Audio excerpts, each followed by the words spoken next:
નમસ્કાર વિદ્યાર્થી મિત્રો, આજે આપણે ટાટ એસ અને એચએસના ગુજરાતી પેપર 1 ને ધ્યાનમાં લઈ વર્તમાનના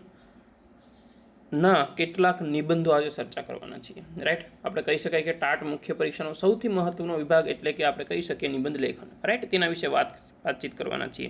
જે 20 ગુણનો મિત્ર હોય છે. રાઈટ, તમને બધાને ખબર છે કેટલા ગુણનો હોય છે મિત્રો? એક નિબંધ 20 ગુણનો હોય છે. રાઈટ, એટલે જો આપણે થોડી ઘણી ચર્ચા કરીએ કે ભાઈ નિબંધ એ તમારી વિચારશક્તિ, ભાષાકીય પકડ અને વિષય વસ્તુની ઊંડાણની કસોટી કહી શકો છો. માત્ર શબ્દો લખવાથી મિત્રો પૂરતું નથી, પરંતુ તમારા નિબંધમાં એક તાર્કિક પ્રભાવ હોવો જોઈએ. આજે આપણે ત્રણેય એવા વિષયો પર ચર્ચા કરીશું જે આવનારી પરીક્ષા માટે ખૂબ જ સંભવિત છે. એટલે કે આપણે કહી શકીએ કે મહત્વના જે 3 નિબંધો જોવાના છે કયા કયા? એક છે આ કૃત્રિમ બુદ્ધિમત્તા એટલે કે એઆઈ, બીજો નિબંધ NEP 2020 રાષ્ટ્રીય શિક્ષણ નીતિ, ત્રીજો જે છે 21મી સદીના કૌશલ્ય. આ 3 આપણે ધ્યાને લેવાના છીએ મિત્રો. રાઈટ, હવે આ જે 3ની સાથે સાથે એક ચોથો નિબંધ અહીંયા આપેલો છે પર્યાવરણ સંરક્ષણ. એ તમારી જાતે રાઈટ એક મતલબમાં HW તમારો મિત્રો રહેશે. ક્લિયર? તો એને ધ્યાનમાં રાખીને આજે આપણે ચર્ચા કરવાના છીએ. હવે કેટલીક એવી મહત્વની બાબત રાઈટ કે આપણે કહી શકીએ કે નિબંધ લખવા માટે તમને ખૂબ જ મિત્રો ઉપયોગી બની શકે. તો એના વિશે અત્યારે આપણે ચર્ચા કરીએ કઈ કઈ બાબત તમારે નિબંધ લખતી વખતે ધ્યાને રાખવાની,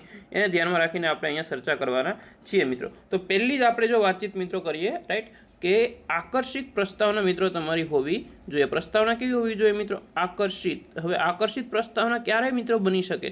રાઈટ, આકર્ષિત પ્રસ્તાવના ત્યારે જ બની શકે કે ત્યારે તમે વર્તમાનની ઘટનાઓ, ભવિષ્યની ઘટનાઓ અથવા તો એ જે ટોપિક તમને પૂછાયેલો છે એ ટોપિકની પૂરેપૂરી માહિતી તમારી જોડે હોય તો તમે આરામથી આકર્ષિત પ્રસ્તાવના મિત્રો લખી શકો છો. નેક્સ્ટ આપણે જો કહી શકીએ મિત્રો કે વિષયનું મહત્વ. હવે તમને જે વિષય અનુસંધાને નિબંધ લખવાનો કીધો છે એને ધ્યાનમાં રાખીને તમારે અહીંયા નિબંધ લખવાનો છે. વિષયાંતર થવું જોઈએ નહીં. એટલે પહેલાં ખાસ મિત્રો ધ્યાન લેજો કે જે નિબંધ પૂછાય છે એ નિબંધનો જે વિષય વસ્તુ છે એ શું છે, એની અંદર શું કહેવા માંગેલું છે. એથી તમે એક બોર્ડર બાંધી લો કે યસ કે ભાઈ મારે આટલું જ લખવાનું છે. એટલે ખાસ સમજો. ત્રીજો છે વર્તમાન પરિસ્થિતિ. તમને જે પણ ટોપિક મિત્રો કહે રાઈટ એની વર્તમાન પરિસ્થિતિ શું ચાલી રહી છે રાઈટ એ વર્તમાન પરિસ્થિતિ પણ મિત્રો તમારે દર્શાવવાની રહેશે નિબંધની અંદર. રાઈટ, ચોથો સૌથી મહત્વનો ટોપિક કહી શકાય કે એ નિબંધને ધ્યાનમાં રાખીને તમે મિત્રો ઉકેલ કરી શકો અથવા તો કહી શકાય કે સકારાત્મક દ્રષ્ટિકોણથી તમારે લખવાનો પ્રયત્ન કરવાનો છે જે તે વિષય વસ્તુ અનુસંધાને. રાઈટ, સકારાત્મક દ્રષ્ટિકોણ તમારો હોવો જોઈએ મિત્રો. અને લાસ્ટમાં તમને ખબર છે શું મિત્રો હોવું જોઈએ? નિષ્કર્ષ. રાઈટ, લાસ્ટમાં શું હોવું જોઈએ મિત્રો? નિષ્કર્ષ. રાઈટ, હવે આ નિષ્કર્ષની છેલ્લે તમે લાસ્ટમાં પંક્તિ લખી શકો છો અને કહી શકાય કે પ્રથમ પણ તમે શું મિત્રો ઉમેરી શકો છો? પંક્તિ ઉમેરી શકો છો. તો આ ખાસ ધ્યાને લેવું. જો આ રીતે તમે નિબંધ લખીશો તો કહી શકાય કે એક મજબૂત પકડ મળશે અને નિબંધની અંદર 100% તમે મિત્રો 15+ ગુણ લાવીશો. અને આ જે 3 નિબંધ હું આજે કરાવવાનો છું એમાંથી 99% 3માંથી એક નિબંધ પૂછાવાની પૂરી સંભાવના છે. તો મિત્રો વિડીયોની અંદર બન્યા રહેજો અને દરેક નિબંધની અંદર કંઈક તમને નવું શીખવા મળશે. એટલે વિડીયો એન્ડ સુધી જોવાનું ભૂલતા નહીં અને તમારા મિત્રોને પણ શક્ય બને તો શેર કરજો. હવે આ બાબત જોઈએ નિબંધ કઈ રીતે લખવો જોઈએ. હવે આપણે નિબંધ લખતી વખતે કેટલીક બાબતો ધ્યાનમાં લેવાની છે, ખાસ યાદ રાખજો. તો એના વિશે આપણે ચર્ચા કરીએ. પહેલું એક કહી શકાય કે શબ્દ મર્યાદા. રાઈટ, કે આપણી પાસે શબ્દ મર્યાદા કહી શકાય મિત્રો કેટલી છે નિબંધની અંદર? તે આપણી પાસે છે મિત્રો 250થી લઈ અને 300 સુધી. તો આપણો જે નિબંધ છે આની અંદર હોવો જોઈએ. અને શબ્દ મર્યાદાની સાથે સાથે આપણી પાસે મિત્રો બીજું છે સમય મર્યાદા. ખાસ અહીંયા બધા મિત્રો અહીંયા બહુ ભૂલ કરે છે. શરૂઆતમાં પેરેગ્રાફ ધીરે ધીરે લખે છે સારા અક્ષર અને પછી લાસ્ટમાં જાય ને એટલે કહી શકાય અક્ષર બી ખરાબ કરી નાખે છે અને વિચારોની જે ભાષાકીય શુદ્ધિકરણ છે એમાં પણ ધીરે ધીરે ભૂલો થતી જાય છે એટલે માર્ક કપાય છે. એટલે કહી શકાય કે વધારે તમારે અહીંયા 40 મિનિટનો સમય મિત્રો આપવો જોઈએ. રાઈટ, તો તમારો નિબંધ જે છે એ પરફેક્ટલી થઈ જશે. નેક્સ્ટ, તમારી જે રૂપરેખા છે એમાં પણ કોઈ પણ પ્રકારની કહી શકાય કે અલગ રીતે તમારે લખવાનો પ્રયત્ન કરવાનો નથી. હા, શબ્દો અલગ રીતે વાપરો, છૂટછાટ છે તમને, પણ એક નિબંધનું માળખું છે ફકરા પ્રમાણે, તો એ પ્રમાણે જ હોવું જોઈએ. ક્લિયર? નેક્સ્ટ, તમારી ભાષા શુદ્ધિ. કે ભાઈ નિબંધની અંદર ભાષા શુદ્ધિ સૌથી મહત્વની છે. જેટલી ભાષાકીય શુદ્ધિકરણમાં તમારે ભૂલ પડશે એટલા માર્ક્સ ઓછા આવવાની મિત્રો પૂરેપૂરી સંભાવના છે. અને સાથે સાથે જરૂરી વિરામચિહ્નો. બધા અહીંયા બહુ ભૂલ કરે છે મિત્રો વિરામચિહ્નની અંદર. રાઈટ, તો વિરામચિહ્નમાં ખાસ તમારે ધ્યાને લેવાનું છે મિત્રો. ચલો હવે આપણે શું કરીએ મિત્રો? શરૂઆત કરીએ. રાઈટ, આપણે કહી શકાય કે નિબંધની શરૂઆત કરીએ. પહેલો જ નિબંધ સૌથી મહત્વનો નિબંધ આપણે અહીંયા લઈ લીધો છે મિત્રો. રાઈટ, કે જો કહી શકાય નિબંધ લેખન. રાઈટ, કોઈ પણ એક વિષય પર 300 શબ્દમાં લખો અને આપણે કેટલા ગુણનું પૂછાશે મિત્રો? 20 ગુણનું. તો અહીંયા પહેલો જ નિબંધ આપણે મિત્રો લઈ લીધેલો છે કૃત્રિમ બુદ્ધિમત્તા અને શિક્ષણનું ભવિષ્ય. ફરી વખત કહું છું મિત્રો, લેક્ચરની અંદર છેલ્લે સુધી તમારે બન્યું રહેવાનું છે. ચલો, કૃત્રિમ બુદ્ધિમત્તા અને શિક્ષણનું મહત્વ. પહેલી જો અમે પંક્તિથી શરૂઆત કરી કે ભાઈ જ્ઞાન એ જ પરમ શક્તિ છે અને ટેકનોલોજી એ તેના પાંખો આપવાનું માધ્યમ છે. મિત્રો જુઓ, એઆઈને ધ્યાનમાં રાખીને છે તો એઆઈ વન ટાઈપ ઓફ શું છે મિત્રો? ટેકનોલોજી છે. તો મેં અહીંયા લખ્યું છે કે જ્ઞાન એ જ પરમ શક્તિ છે અને ટેકનોલોજી એ તેને પાંખો આપવાનું કામ કરે છે. હવે જો મેં આ પ્રસ્તાવના કઈ રીતે મિત્રો બાંધી એ ધ્યાનમાં લેજો તમે, રાઈટ? કે આજની 21મી સદીના યુગમાં, જો અમે વર્તમાનની વાતચીત કરી, આજની 21મી સદીના યુગમાં ટેકનોલોજીએ માનવ જીવને દરેક ક્ષેત્રમાં ક્રાંતિકારી પરિવર્તનો લાવ્યા છે. તેમાં પણ કૃત્રિમ બુદ્ધિમત્તા એટલે કે આર્ટિફિશિયલ ઇન્ટેલિજન્સ એઆઈ એ સૌથી વધુ ચર્ચાતું અને પ્રભાવશાળી ક્ષેત્ર છે. શિક્ષણ ક્ષેત્રે એઆઈના પ્રવેશથી પરંપરાગત શિક્ષણ પદ્ધતિઓમાં અમૂલ પરિવર્તનો આવી રહ્યા છે, જે ભવિષ્યના શિક્ષણને વધુ સુલભ, રસપ્રદ અને વ્યક્તિગત બનાવી રહ્યા છે. કારણ કે મિત્રો વ્યક્તિગત એટલે કઈ રીતે આપણે આગળ ચર્ચા આની અંદર પણ કરવાના છીએ. તો આ રીતે તમારી એક ધારદાર પ્રસ્તાવના મિત્રો હોવી જોઈએ, જેથી કહી શકાય ને કે સામે એવા શિક્ષકને પણ વાંચવું ગમે અને આપણને કહી શકે કે સારા એવા માર્ક્સ આપી શકે. ચલો નેક્સ્ટ પેરેગ્રાફની આપણે ચર્ચા કરીએ કે ભવિષ્યનું શિક્ષણ હવે માત્ર 4 દિવાલો અને પુસ્તકો પૂરતું રહ્યું નથી, કારણ કે ઇન્ટરનેટ, એઆઈ દ્વારા આપણે ગમે ત્યાં શિક્ષણ મેળવી શકીએ છીએ. એઆઈ દ્વારા સંચાલિત શૈક્ષણિક સાધનો,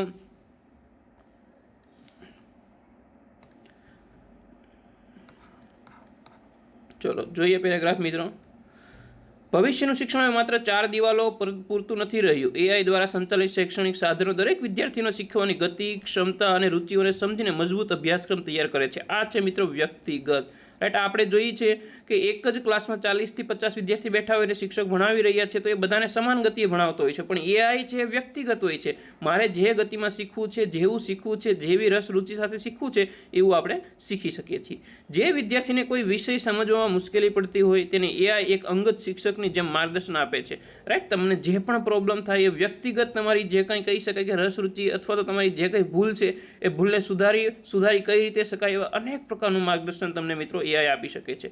ચેટબોક્સ, વર્ચ્યુઅલ ટ્યુટર, 24/7 આ ખાસ મહત્વનું યાદ છે મિત્રો. ગમે ત્યારે તમે એને પ્રશ્ન પૂછો, ઓન ધ સ્પોટ તમને આન્સર આપી શકે છે. નિરાકરણ માટે ઉપલબ્ધ રહેશે, જેથી વિદ્યાર્થીઓને તેમના શંકાના સમાધાન અને શિક્ષકોની રાહ જોવી નહીં પડે. અને હજી પણ ઉમેરી શકાય આપણે કે ભાઈ વિદ્યાર્થીઓમાં આત્મવિશ્વાસનો વધારો અહીંયા કરી શકે છે, રાઈટ? કે જે વિદ્યાર્થી કહી શકાય કે મધ્યમ છે, કે જેને ઘણા ટોપિક અધૂરા જેવા સમજાય છે, થોડુંક સમજાય છે, થોડુંક સમજાતું નથી, રાઈટ? તો તે સમયે જો એ એઆઈના મદદથી થોડુંક શીખે તો કહી શકાય કે એના આત્મવિશ્વાસમાં મિત્રો વધારો કરી શકે છે. નેક્સ્ટ, વધુમાં એઆઈ ટેકનોલોજી દ્વારા જટિલ વિષયોને પણ એનિમેશન અને વર્ચ્યુઅલ રિયાલિટીના માધ્યમથી સરળતાથી સમજાવી શકાશે. દાખલા તરીકે ઇતિહાસ, વિજ્ઞાન પાઠોને માત્ર વાંચવાને બદલે વિદ્યાર્થીઓ તેને વર્ચ્યુઅલ રીતે અનુભવી શકશે, જે શિક્ષણને વધુ જીવંત અને યાદગાર બનાવશે. શિક્ષકો માટે પણ એઆઈ એક વરદાન સમાન છે. તે વિદ્યાર્થીઓના મૂલ્યાંકન, પેપર ચેકિંગ અને વહીવટીના કામકાજોના બોજ ઘટાડી અને શિક્ષકોને વિદ્યાર્થીઓના સર્વાંગી વિકાસ અને માર્ગદર્શન પર વધુ ધ્યાન કેન્દ્રિત કરવામાં મદદ કરશે. મિત્રો અહીંયા જો શું વાતચીત કરી છે કે એઆઈ આપણને કઈ રીતે મદદરૂપ થઈ શકે છે. પહેલાં તો જે વિદ્યાર્થી કહી શકે ને કે હાલના શિક્ષકો અત્યારે કઈ રીતે ઇતિહાસ ને વિજ્ઞાન ભણાવે છે, માત્ર ને માત્ર વાંચીને ભણાવીએ છીએ, રાઈટ? જે ભણાવવાની સાચી રીત છે નહીં. વાંચન મહત્વની રીત નથી મિત્રો, રાઈટ? હા, અમુક એવા વિષયો છે વાંચીને ભણાવો, ગુજરાતી નો ડાઉટ ચાલે, પણ વિજ્ઞાન જે છે એ સમજવાનો ટોપિક છે. તમે મુખ્યત્વે કહી શકાય કે રોજિંદા જીવનના ઉદાહરણો આપો, રાઈટ? તો વિદ્યાર્થી સમજી શકે. પણ એઆઈ તમને કેટલાક એવા 3D hologram, virtual reality, animation દ્વારા એ ટોપિક સમજાવવાનો પ્રયત્ન કરે છે મિત્રો. તો તમે આ રીતે પેરેગ્રાફ એઆઈનો લખી શકો છો, રાઈટ? નેક્સ્ટ આપણે મિત્રો વાતચીત કરીએ. જો આ ટેકનોલોજી સાથે કેટલાક પડકારો પણ જોડાયેલા છે, કારણ કે કોઈ પણ મિત્રો ટોપિક હોય, રાઈટ? એના લાભ અને ગેરલાભ તો હોય જ. તો પડકારો કયા છે એના વિશે વાતચીત કરીએ કે એઆઈ ક્યારેય માનવીય સંવેદના, નૈતિક મૂલ્યો અને શિક્ષક દ્વારા મળતા પ્રોત્સાહનનું સ્થાન લઈ શકતું નથી મિત્રો. વાત સાચી છે, રાઈટ? શિક્ષણમાં માનવ સ્પર્શ અને સામાજિક મૂલ્યોનું મહત્વ અતૂટ રહે છે. આપણે કહી શકીએ કે મિત્રો કે જે શિક્ષકની એક કહી શકાય ને કે એક ત્રાસી નજર કરી શકે એઆઈ ક્યારેય કરી શકતું નથી. ભવિષ્યમાં શિક્ષણનું સ્વરૂપ એવું હશે જ્યાં માનવીય બુદ્ધિ અને કૃત્રિમ બુદ્ધિનો સમન્વય જોવા મળશે. આપણા ટેકનોલોજીનો ઉપયોગ એક સાધન તરીકે કરવાનો છે, એટલે કે માસ્ટર તરીકે નહીં. એટલે કહી શકાય કે સાધન તરીકે, સાધ્ય આપણે જે કહી શકાય ને કે ટેકનોલોજી માત્ર ને માત્ર સાધન છે, સાધ્ય નથી. અંતમાં આપણે જો ખાસ યાદ રાખજો, આ નિષ્કર્ષ છે તમારું, અંતમાં આપણે એ સ્વીકારવું પડશે કે એઆઈ શિક્ષણમાં ક્રાંતિ લાવવાની ક્ષમતા ધરાવે છે. જો આપણે તેનો જવાબદારીપૂર્વક અને યોગ્ય રીતે ઉપયોગ કરીશું તો ભવિષ્યની પેઢી વધુ કુશળ, જાણકારી અને સક્ષમ બનશે. ટેકનોલોજીના માધ્યમથી શિક્ષણનો વ્યાપ વધશે અને જ્ઞાનની ક્ષિતિજો પણ મિત્રો વિસ્તરશે. જો મિત્રો આ જે છે ને એ 300 શબ્દનો નિબંધ છે મિત્રો. હવે આ 300 શબ્દના નિબંધ તમે જુઓ કે બધું જ આની અંદર આવી ગયું, કંઈ મેં બાકી રાખ્યું નથી. તો આ પ્રમાણે કહી શકાય કે એક સ્પષ્ટ સચોટ અને ભાષાકીય રીતે મજબૂત નિબંધ આપણે કહી શકાય. તો આ નિબંધ મિત્રો હું કહું કે ગોખી નાખજો, કારણ કે પૂછાશ છે જ, રાઈટ. હવે છેલ્લે પણ એક સરસ મજાની પંક્તિ લીધેલી છે કે પરિવર્તન એ જ સંસારનો નિયમ છે, કારણ કે શિક્ષણમાં એઆઈ દ્વારા પરિવર્તન લાવીએ છીએ એટલા માટે આપણે લખી શકીએ છીએ કે પરિવર્તન એ જ સંસારનો નિયમ છે અને શિક્ષણમાં આવતું આ પરિવર્તન માનવતાને નવી ઊંચાઈઓ પર લઈ જશે. ચલો મિત્રો, અહીંયા આપણે નિબંધની શું કરીએ, પૂર્ણતા કરીએ. હવે મિત્રો આ નિબંધને ધ્યાનમાં રાખીને કેવી કેવી ચર્ચા આપણે કરીએ જેથી તમને પણ હેલ્પફુલ બને, રાઈટ. જોઈએ કે શું ચર્ચા કરવાના છીએ. તો મિત્રો શરૂઆતમાં જ આપણે વાતચીત કરી ગઈ કે નિબંધ પહેલાં, રાઈટ, એક મહત્વના એવા તમે કહી શકાય કે મુદ્દા તમારે પાડી લેવાના છે. નિબંધને તમારે 3 ભાગમાં મિત્રો વહેંચી દેવાનો છે: પ્રસ્તાવના, મધ્ય ભાગ અને નિષ્કર્ષ અથવા તો અંત ભાગ જે તમે કહી શકો છો તે. અને એના કેટલાક કહી શકાય ને કે મુદ્દા લખી લેવાના છે. જો શરૂઆતમાં તમારા હાથમાં પેપર આવે ને તો એ પેપરના મુદ્દાઓ તમે વાંચો, અથવા પેપરના નિબંધ વાંચો કે કયા નિબંધ પૂછાય, અને કોઈ એવો નિબંધ પસંદ કરો કે યસ કે હું આમાં સારા એવા શબ્દો અને સચોટ ભાષામાં લખી શકું. હવે તમે જે નિબંધ પસંદ કર્યો એ નિબંધ પસંદને ધ્યાનમાં રાખીને 5 અથવા તો 7 મિનિટ આપો એના મહત્વના મુદ્દાઓ તારવામાં. તો જેમ કે આપણે ઉપર એઆઈની વાતચીત કરીએ તો એઆઈના કેટલાક મહત્વના મુદ્દા આપણે અહીંયા તારવાનો પ્રયત્ન કરીએ, રાઈટ. જેથી તમારે જો એ પૂરો નિબંધ ના વાંચો ને ખાલી આ વાંચી લેશો ને મિત્રો, આ ખાલી યાદ રાખી લેશો ને તો પણ સારો એવો નિબંધ તમે લખી શકશો. હવે પહેલી આપણે વાતચીત કરીએ મિત્રો પ્રસ્તાવના, રાઈટ. પહેલી આપણે શું વાતચીત કરીએ મિત્રો, પ્રસ્તાવના. તો પ્રસ્તાવનાની અંદર હું શું લખી શકું છું, રાઈટ. કહી શકાય કે હું માનવ સંસ્કૃતિ પહેલાંના સમયમાં શું હતી, આજે શું છે, ઇન્ટરનેટની શોધ કઈ રીતે થઈ, એઆઈની શોધ કઈ રીતે થઈ, એટલે કે માનવ સંસ્કૃતિ લઈને આજ સુધી, રાઈટ, 21મી સદી સુધીનું હું બધું અહીંયા વર્ણવી શકું છું, રાઈટ. બીજું આની અંદર હું શું લખી શકું છું, એઆઈ વિશે, કે ભાઈ એઆઈ એક કહી શકાય કે શિક્ષણમાં ક્રાંતિ લાવી, રાઈટ. તો એને ધ્યાનમાં રાખીને શિક્ષણ ક્રાંતિ વિશે હું અહીંયા પ્રસ્તાવનામાં ચર્ચા કરી શકું છું, રાઈટ. તો પ્રસ્તાવના તમે આ રીતે કંઈક લખી શકો છો. હવે મિત્રો હવે વાતચીત આપણે કરીએ મિત્રો મધ્ય ભાગની, કે મધ્ય ભાગ કઈ રીતે આપણે લખી શકીએ. મધ્ય ભાગમાં પહેલો ફકરો આપણે શેના વિશે લખી શકીએ, તો કહી શકાય કે વ્યક્તિગત શિક્ષણ, જે આપણે હમણાં ચર્ચા કરી ગયા, વ્યક્તિગત શિક્ષણ, રાઈટ. એના વિશે તમે પહેલો પેરેગ્રાફ મિત્રો લખી શકો. હવે વ્યક્તિગત શિક્ષણમાં તમે શું શું લખી શકો છો મિત્રો, રાઈટ. કહી શકાય કે એડેપ્ટિવ લર્નિંગ, રાઈટ, એડેપ્ટિવ. જો મિત્રો ફરીવાર કહું છું, તમે પેલો નિબંધ પાકો કરીશો અથવા તો ના કરો, પણ આ મહત્વના મુદ્દાઓ ધ્યાનમાં લેજો, કારણ કે આ મહત્વના મુદ્દાને ધ્યાનમાં રાખીને એક સરસ મજાનો નિબંધ તમે તૈયાર કરી શકો છો. બીજો ફરી આની અંદર જોવા જઈએ તો બીજો પોઈન્ટ સ્લો લર્નર, રાઈટ. એટલે કહી શકાય કે જે ધીમું શીખે છે એના માટે એક વ્યક્તિગત શિક્ષણ, એટલે કે એઆઈ દ્વારા વ્યક્તિગત શિક્ષણ ખૂબ જ મહત્વનું બને છે. આની ઉપર તમે એક આખો પેરેગ્રાફ મિત્રો બનાવી શકો છો. બીજી આપણે જો વાતચીત કરવા જઈએ મિત્રો કે શિક્ષકો માટે આશીર્વાદ, રાઈટ. બીજી શેની વાતચીત છે કે શિક્ષકો માટે આશીર્વાદ. આ પણ તમે મુદ્દા એડ કરી શકો છો, રાઈટ. કઈ રીતે આશીર્વાદ, કારણ કે એઆઈ થકી તમારું જે હાજરી પત્રક જેવા કામ છે મિત્રો, એઆઈ થકી આરામથી કરી શકો છો, રાઈટ. અને એક નિબંધ, એક રિપોર્ટ મુજબ જાણવા પણ મળ્યું કે 40%થી વધારે જે સમય છે એ કહી શકાય કે અલગ અલગ કામોમાં શિક્ષકનો ફળવાઈ જાય છે, જેથી સરખી રીતે ભણાવતા નથી. તો એક કહી શકાય કે સકારાત્મક દ્રષ્ટિકોણની દ્રષ્ટિએ આપણે તમે આ પેરેગ્રાફ લખી શકો છો શિક્ષકો માટે. ત્રીજો આપણે વાતચીત કરીએ મિત્રો બૌદ્ધિક આળસ. આનાથી વિદ્યાર્થીઓમાં બૌદ્ધિક આળસ પણ આવી જાય છે. કેવા પ્રકારની બૌદ્ધિક આળસ આવે મિત્રો, એની જો અહીંયા ચર્ચા કરીએ તો કે ભાઈ હોમવર્ક છે, HW પેલા ભાઈ પુસ્તકોમાંથી વાંચીને લખતો હતો, પણ હવે એ એઆઈની મદદથી કે ભાઈ આંગળીના ટેવે જોઈને જવાબ મળી જતો હોય, તો એ શા માટે પુસ્તકો ખોલશે મિત્રો, એને ધ્યાનમાં રાખીને તમે એ લખી શકો છો, રાઈટ. બૌદ્ધિક આળસમાં જો કોની હેલ્પ લઈ શકે છે કે ભાઈ ચેટ જીપીટી છે, રાઈટ, જેમની છે, રાઈટ. આ બધાનો ઉપયોગ એ કરી શકે છે. સાથે સાથે કહી શકાય કે ભારત શિક્ષણની એક મુખ્ય હેતુ, રાઈટ, શિક્ષણનો મુખ્ય હેતુ શું છે કે ભાઈ વિચારાત્મક શૈલી, રાઈટ, વિવેચનાત્મક વિચારસરણી, રાઈટ. વિવેચનાત્મક વિચારસરણી વિશે પણ અહીંયા તમે બૌદ્ધિક આળસમાં થોડું ઘણું લખી શકો છો. ચલો હવે આપણે નેક્સ્ટ ડિજિટલ અસમાનતા વિશે તમે આની અંદર મિત્રો લખી શકો છો, રાઈટ. અને છેલ્લે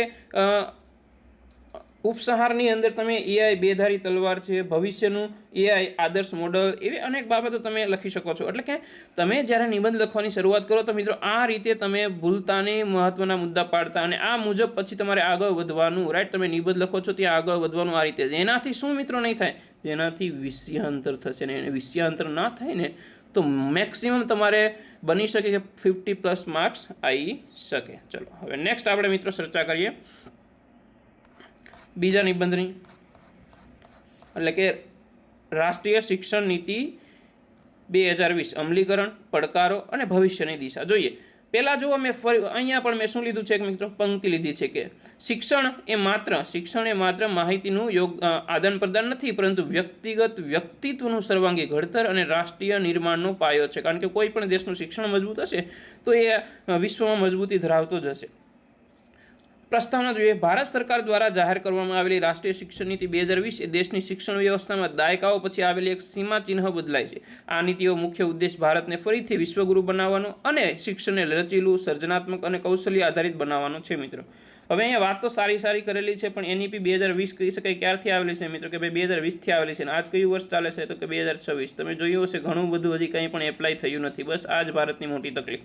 પણ આપણે નિબંધમાં એવા ખરાબ પાસા લખવાના નહીં, કહી શકાય કે સારા દ્રષ્ટિકોણથી જ અહીંયા લખવાનો નિબંધ. ચલો, અમલીકરણની દિશા વિશે આપણે વાતચીત કરીએ કે કઈ રીતે NEP અમલીકરણમાં છે, ક્યાં પહોંચી, કયા સ્ટેજ ઉપર છે, એવી બધી ચર્ચા આપણે મિત્ર આની અંદર કરી લઈએ.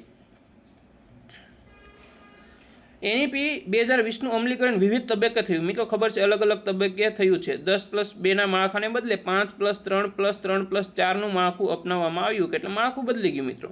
હવે આ માળખા વિશે પણ તમે આની અંદર ઇન ડિટેલ ચર્ચા મિત્રો આ નિબંધની અંદર કરી શકો છો. જે પ્રારંભિક બાળપણ, સંભાળ અને શિક્ષણ પર ભાર મૂકે છે. માતૃભાષામાં શિક્ષણ, વ્યાવસાયિક તાલીમ અને વિદ્યાર્થીના સર્વાંગી મૂલ્યાંકન માટે પરખ જેવી નવી સંસ્થાઓની સ્થાપના આ નીતિના સફળ અને અમલીકરણ સંકેતો છે. ઉચ્ચ શિક્ષણમાં મલ્ટિપલ એન્ટ્રી એક્ઝિટ સિસ્ટમ વિદ્યાર્થીઓની તેમની સુવિધા મુજબ અભ્યાસ કરવાની આઝાદી આપે છે મિત્રો. આ એની વાત હતી અમલીકરણની, કે આટલી બાબત આપણે કહી શકાય કે NEPને ધ્યાનમાં રાખીને અમલીકરણ કરેલી છે અને કરવાની બાકી પણ છે. પડકારો કયા પડકારો છે જોઈએ કે કોઈ પણ મોટી નીતિના અમલીકરણમાં પડકારો હોવા સ્વાભાવિક છે. સૌથી મોટો પડકાર દેશભરની વિશાળ અને વિવિધતાપૂર્ણ શૈક્ષણિક સંસ્થાઓમાં સમાન રૂપે નીતિ લાગુ કરે. કારણ કે ભારત એક સૌથી વધારે વસ્તી ધરાવતો દેશ છે અને ઘણી બધી શાળાઓ છે. શાળાઓમાં સમાન રીતે આ NEP અમલીકરણ કરવું થોડુંક ટફ છે, પણ અશક્ય નથી. ગ્રામીણ વિસ્તારોમાં ડિજિટલ સાક્ષરતાનો અભાવ, શિક્ષકોની તાલીમની જરૂરિયાત અને માળખાકીય સુવિધાઓની અછત મુજબ અવરોધો છે. વળી પરંપરાગત ગોખણપટ્ટીવાળી માનસિકતામાંથી બહાર આવીને સર્જનાત્મક અને તાર્કિક વિચારસરણી તરફ વળવું એ વિદ્યાર્થીઓની વાલીઓ માટે એક મોટો માનસિક પડકાર છે. ભાષાના સ્તરે પણ પ્રાદેશિક ભાષાઓ ઉચ્ચ ગુણવત્તાયુક્ત અભ્યાસ સામગ્રી તૈયાર કરવી એ એક લાંબી પ્રક્રિયા છે. અહીંયા જો મિત્રો પડકારોની વાતચીત કરેલી છે, રાઈટ. હવે અહીંયા ઘણી બધી એવી ચર્ચા કરેલી છે કે ત્યાં તકલીફ ઊભી થઈ શકે. શિક્ષકો પાસે પણ ટેકનોલોજીનું પૂરતું નોલેજ નથી હોતું મિત્રો, તો એ કઈ રીતે શીખવાડી શકે, રાઈટ. આવી ઘણી બધી વાતચીત અહીંયા કરેલી છે. તો આ રીતે તમારો એક પેરેગ્રાફ તૈયાર થવો જોઈએ પડકારનો પણ, તો એ કહી શકાય ને કે સારો એવો નિબંધ તમારો મિત્રો તૈયાર થશે. હવે ભવિષ્યની દિશા વિશે વાતચીત મિત્રો અહીંયા કરેલી છે. કઈ રીતે ભવિષ્યની દિશાની ચર્ચા અહીંયા કરીએ કે ભવિષ્યની દ્રષ્ટિએ જોઈએ તો NEP 2020 ભારતીય શિક્ષણને વ્યવસાયિક સ્તરની સ્પર્ધા માટે તૈયાર કરી રહી છે મિત્રો. નો ડાઉટ તૈયાર તો કરશે જ, પણ એનું અમલીકરણ, રાઈટ, એનું અમલીકરણ મિત્રો મહત્વનું છે કે કયા પ્રકારે એનું અમલીકરણ થાય છે. જો યોગ્ય દિશામાં અમલીકરણ થશે, સાચી રીતે અમલીકરણ થશે તો 100% આ થશે. આ નીતિ દ્વારા એવા માનવબળનું સર્જન થશે જે માત્ર ડિગ્રીધારી નહીં, પરંતુ સંશોધનાત્મક, સમસ્યા નિવારક અને નૈતિક મૂલ્યો ધરાવતું હશે. આગામી સમયમાં શિક્ષણ સંસ્થાઓ અને ઉદ્યોગો વચ્ચેનું જોડાણ વધશે, જેનાથી વિદ્યાર્થીઓનો સીધો રોજગાર પ્રાપ્ત થશે. ટેકનોલોજી અને પરંપરાગત ભારતીય જ્ઞાન પરંપરાઓ સુમેળ ભારતને ભવિષ્યની જ્ઞાન આધારિત અર્થવ્યવસ્થાની અગ્રણી બનશે. મિત્રો આ બધું પોસિબલ છે, પણ ક્યારે કે જ્યારે NEP પરફેક્ટલી અમલીકરણ થાય, યોગ્ય દિશામાં નેતાઓ પણ પરફેક્ટલી એક પાલન કરે, રાઈટ, તો કહી શકાય કે ભાઈ આ બધી પોસિબિલિટી બની શકે. હવે આ ખાસ જો પેરેગ્રાફની અંદર મિત્રો અંત અને શરૂઆત જ મહત્વની છે. જેવી અંત એના કરતાં પણ ધારદાર તમારો શરૂઆત હોવી જોઈએ મિત્રો, તો તમારો નિબંધ બીજાથી અલગ તારવશે, અને અલગ તારવશે તો તમે 50+ માર્ક નિબંધની અંદર મિત્રો જશો. તો જોઈએ આપણે હવે નિષ્કર્ષ શું છે એના વિશે આપણે ચર્ચા કરીએ, રાઈટ. નિષ્કર્ષમાં NEP એ માત્ર એક દસ્તાવેજ નથી, પરંતુ એક વિઝન છે. જો આપણે યોગ્ય ઈચ્છાશક્તિ, સંસાધનો અને સામુદાયિક ભાગીદારી સાથે આ નીતિનો અમલમાં મૂકીએ તો ભારતની ભાવિ પેઢી ચોક્કસપણે એક આત્મનિર્ભર અને શક્તિશાળી ભારતનું નિર્માણ કરશે. શિક્ષણમાં આવેલા આ બદલાવ દેશની પ્રગતિની નવી ગાથા લખાશે. જો મિત્રો સરસ મજાની અમે નિષ્કર્ષમાં વાતચીત કરેલી છે. ભાવિ પેઢી શું કરી શકશે, દેશની પ્રગતિની વાતચીત અહીંયા અમે કરેલી છે, રાઈટ, કે શિક્ષણ શક્તિશાળી કઈ રીતે બની શકે, શિક્ષણથી દેશ શક્તિશાળી કઈ રીતે બની શકે છે, એની ચર્ચા અહીંયા કરેલી છે. અને લાસ્ટમાં એક સરસ મજાની પંક્તિ છે, જ્ઞાન, કૌશલ્ય અને સંસ્કારોની ત્રિવેણી સંગમ જ એક શ્રેષ્ઠ રાષ્ટ્રના નિર્માણનો એક માર્ગ રસ્તો છે મિત્રો. જ્ઞાન, કૌશલ્ય અને સંસ્કાર, આ ત્રણે ત્રણ આપણને એક જ થકી મળી શકે છે. શેના થકી મિત્રો? તો કે મિત્રો એજ્યુકેશન એટલે કે શિક્ષણ થકી. તો જો મિત્રો આ રીતે નિબંધની શરૂઆત અને નિબંધનો અંત અને વચ્ચેની વિષય વસ્તુની ચર્ચા કરવાની છે, જેથી તમે 100% જો આ રીતે નિબંધ લખેલો હશે ને મિત્રો તો 17ની તમને આરામથી 17 ગુણ મળી જશે મિત્રો, રાઈટ. તો એ ધ્યાને લેવું. ચલો હવે નેક્સ્ટ આપણે આ જ નિબંધને, રાઈટ, હવે આ જ નિબંધને આપણે કહી શકીએ કે વધારે નો ડાઉટ આમાં હવે વધારે આપણે પડવાના નથી, પણ નિબંધના મુદ્દાઓ તમે કઈ રીતે લખી શકો છો એને ધ્યાનમાં રાખીને અહીંયા આપણે ચર્ચા કરવાના છીએ. તો જોઈએ આપણે કઈ રીતે નિબંધના મુખ્ય મુદ્દાઓ આપણે લખી શકીએ. ચલો જોઈએ. પ્રસ્તાવના મિત્રો, હવે અહીંયા પણ આપણે કહી શકાય કે સરસ મજાની પંક્તિથી શરૂઆત કરવાની છે. હવે પંક્તિ ઉપર પણ લખી એ પ્રમાણે પણ લખી શકો અથવા અલગ નવી પંક્તિ પણ આપણે લખી શકીએ. ચલો એક નવી પંક્તિની શરૂઆત કરીએ.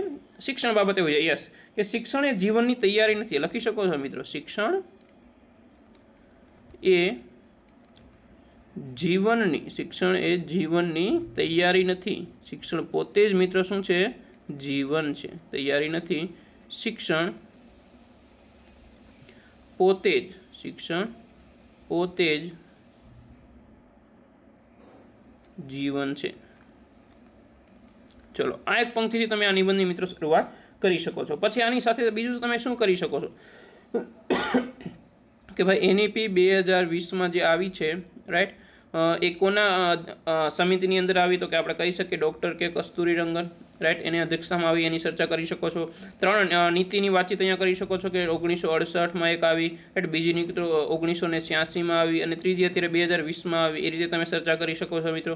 પછી કહી શકાય કે એના આધાર સ્તંભો વિશે તમે મિત્રો અહીંયા ચર્ચા કરી શકો છો. જે 5 આધાર સ્તંભો છે એના વિશે કે ભાઈ સુલભતા, અહીંયા આધાર સ્તંભની જો વાતચીત કરીએ તો 5 છે કે ભાઈ સુલભતા, સમાનતા, ગુણવત્તા, હજી પોષણ ક્ષમતા અને ઉત્તરદાયિત્વ. આ 5 આધાર સ્તંભો છે જેની ચર્ચા તમે મિત્રો અહીંયા કરી શકો છો. ચલો આ એ વાત હતી પ્રસ્તાવના. હવે આપણે મધ્ય ભાગની મિત્રો વાતચીત કરીએ. શેની વાતચીત કરીએ? મધ્ય ભાગ. મધ્ય ભાગ એટલે કહી શકાય કે મહત્વનો ભાગ. અહીંયા તમારે વિષય વસ્તુની સચોટ માહિતી મિત્રો આપવાની છે. ધારદાર, ઓછા શબ્દોમાં વધારે કહેવાનું છે. પહેલા ફકરાની જો આપણે વાતચીત કરીએ તો આપણે પહેલો ફકરો કરી શકીએ પાયાના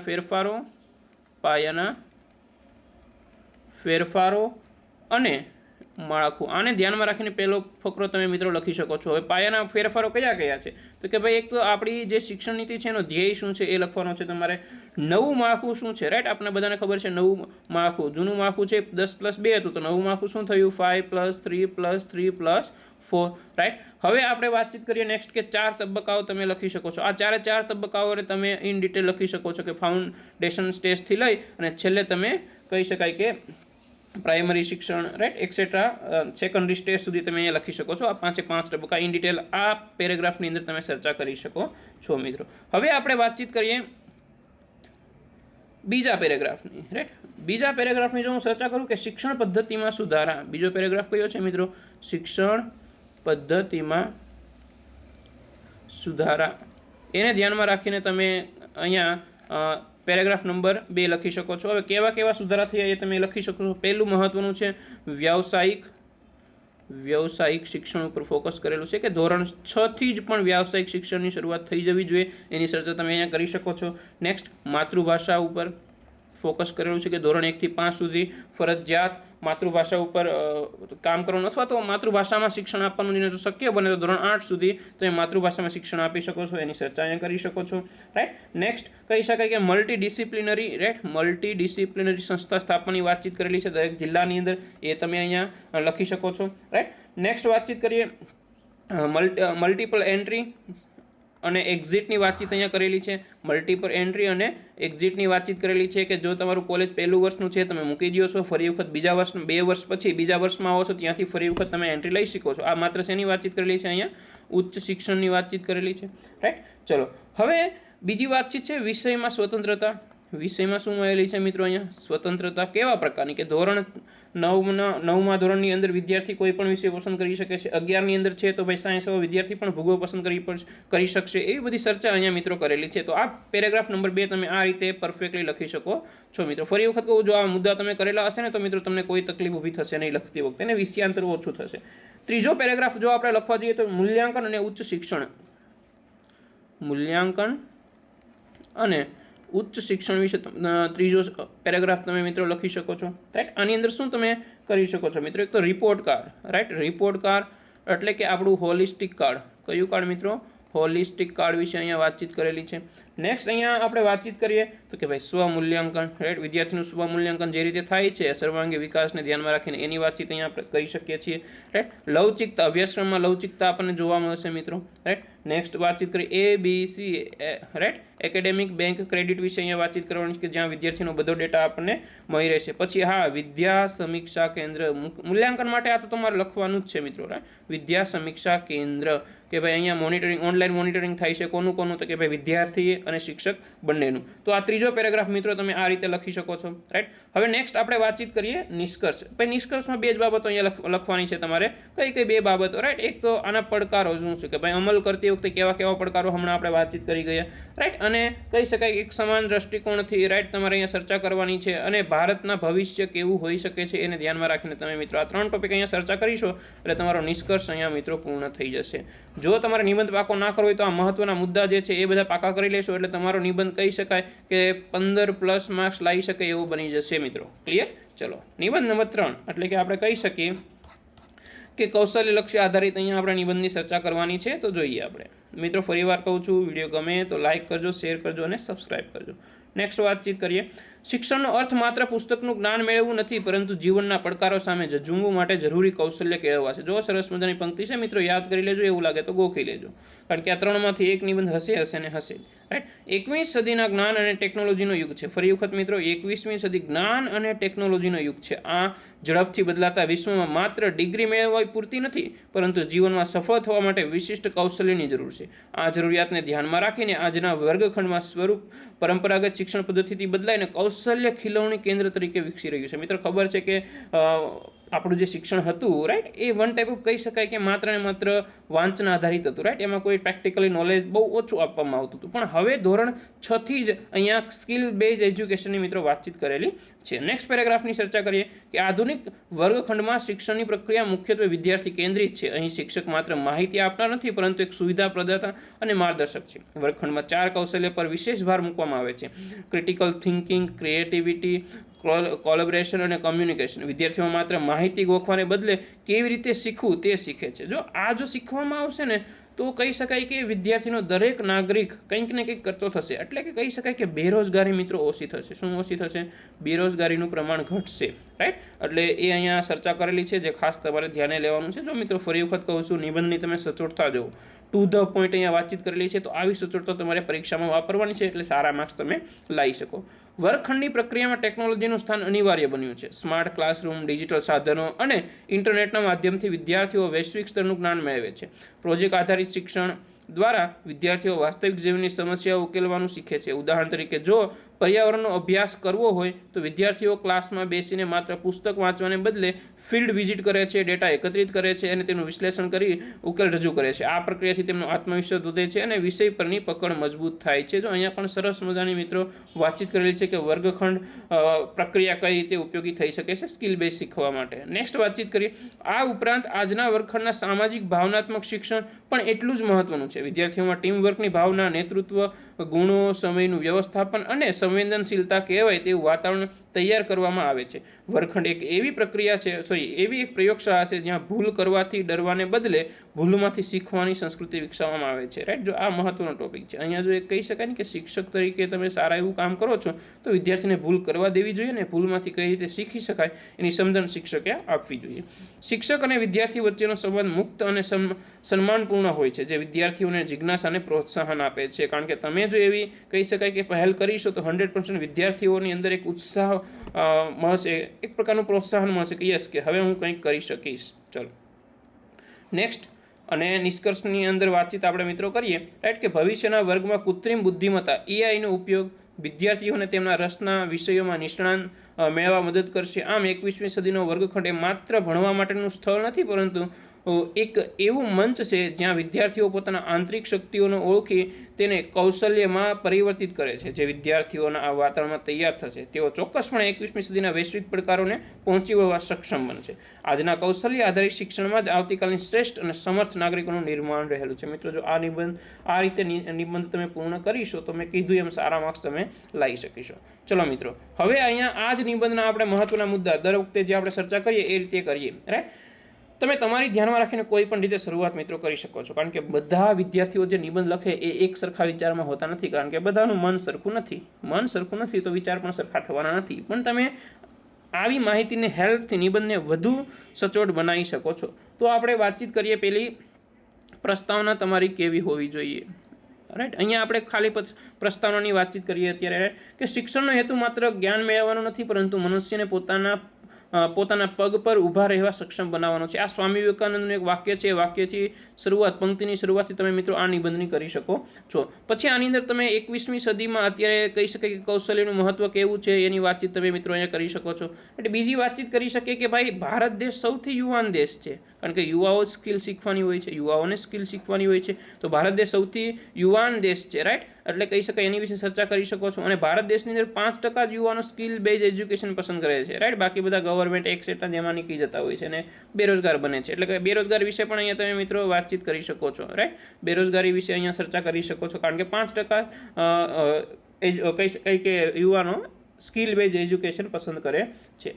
નેક્સ્ટ, રાઈટ, જો કૌશલ્ય આધારિત શિક્ષણ હશે ને મિત્રો, રાઈટ, તો કહી શકાય કે ભારત છે આત્મનિર્ભર બનશે. ભારત છે એ કેવું બનશે મિત્રો? આત્મનિર્ભર બનશે. આના વિશે પણ તમે 2-3 લાઈન મિત્રો લખી શકો. આ રીતે તમારી પ્રસ્તાવના અહીંયા તમે ક્લોઝ કરી શકો છો. ચલો નેક્સ્ટ આપણે વાતચીત કરીએ મિત્રો મધ્ય ભાગ. એટલે મધ્ય ભાગની જો અંદર વાતચીત આપણે કરીએ, એમાં પહેલા પેરેગ્રાફની શરૂઆત કરીએ. કૌશલ્યવર્ધક શિક્ષણની જરૂરિયાત. રાઈટ, પહેલો પેરેગ્રાફ શું છે?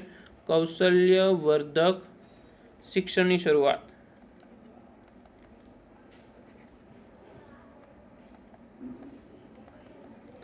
કૌશલ્યવર્ધક શિક્ષણની શરૂઆતની જો આપણે વાતચીત કરીએ તો એમાં શું લખી શકીએ કે મિત્રો ભાઈ ગોખણપટ્ટી આધારિત જ્ઞાન છે. રાઈટ, એ જ્ઞાનને આપણે દૂર કરવાની વાતચીત અહીંયા કરેલી છે.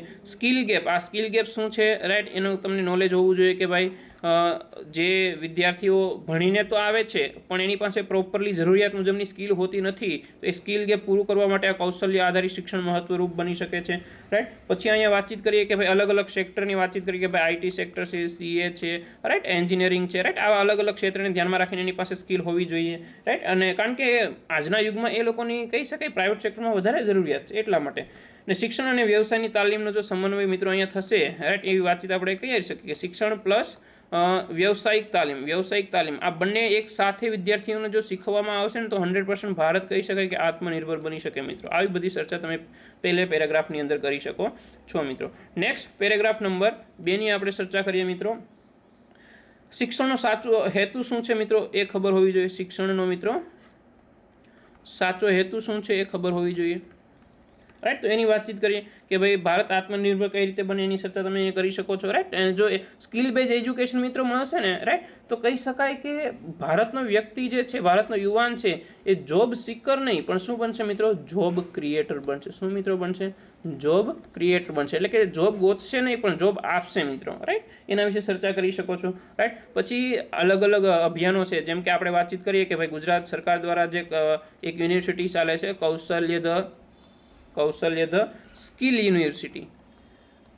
રાઈટ, એની ચર્ચા અહીંયા કરી શકો છો. આઈટીઆઈને વધારે કહી શકાય કે ટેકનોલોજી યુક્ત બનાવવાની ચર્ચા તમે અહીંયા કરી શકો છો મિત્રો. તો આ રીતે તમારો પેરેગ્રાફ નંબર 2 પૂર્ણ કરી શકો છો.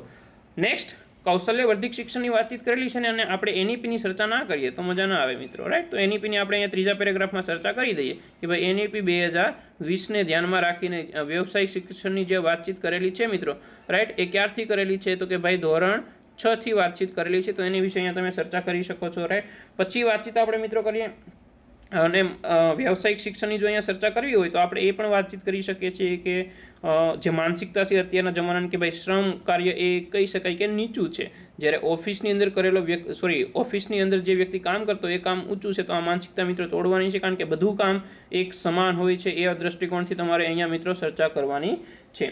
પછી તમે બીજા કન્ટ્રીની સરખામણી પણ કરી શકો છો, જેમ કે આપણે જો વાતચીત કરીએ મિત્રો કે જર્મનીની વાતચીત આપણે કરીએ, રાઈટ, કોરિયાની જો વાતચીત કરીએ, તો આ જે દેશો છે ને એની અંદર જે યુવાનો છે ને 70%થી પણ વધારે વ્યાવસાયિક શિક્ષણ મિત્રો પસંદ કરે છે. એટલા માટે કહી શકાય કે એ દેશમાં બેરોજગારીનું પ્રમાણ ખૂબ જ ઓછું છે, રાઈટ. તો આ ઉદાહરણથી તમે એ પણ અહીંયા કહી શકાય કે લખી શકો કે ભારતે પણ આમાંથી કંઈક શીખી અને ભારતના યુવાનોએ સ્કિલ બેઝ એજ્યુકેશન પસંદ કરવું જોઈએ મિત્રો. ચલો નેક્સ્ટ હવે આપણે વાતચીત કરીએ છેલ્લે નિષ્કર્ષ, રાઈટ. નીચેની વાતચીત કરીએ મિત્રો નિષ્કર્ષ. ફરીવાર કહું છું નિષ્કર્ષ મિત્રો ધ્યાનદાર થોડુંક વિચારીને લખજો તો તમારા માર્ક્સ સારા આવવાની સંભાવના પૂરેપૂરી છે, રાઈટ. હવે નિષ્કર્ષની જો આપણે વાતચીત કરીએ તો કૌશલ્ય, જો આ સરસ મજાની એક લાઈન હું અહીંયા લખું છું, કૌશલ્યવર્ધક